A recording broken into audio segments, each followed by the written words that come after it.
एक क्षण डोळे मिटा आणि अशी कल्पना करा, आज स्वामी तुमच्या घरी आलेत.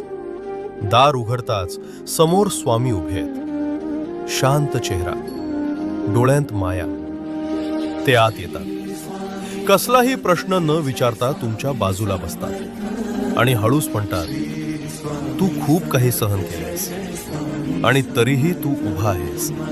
हेच तुझं खरं सामर्थ्य आहे.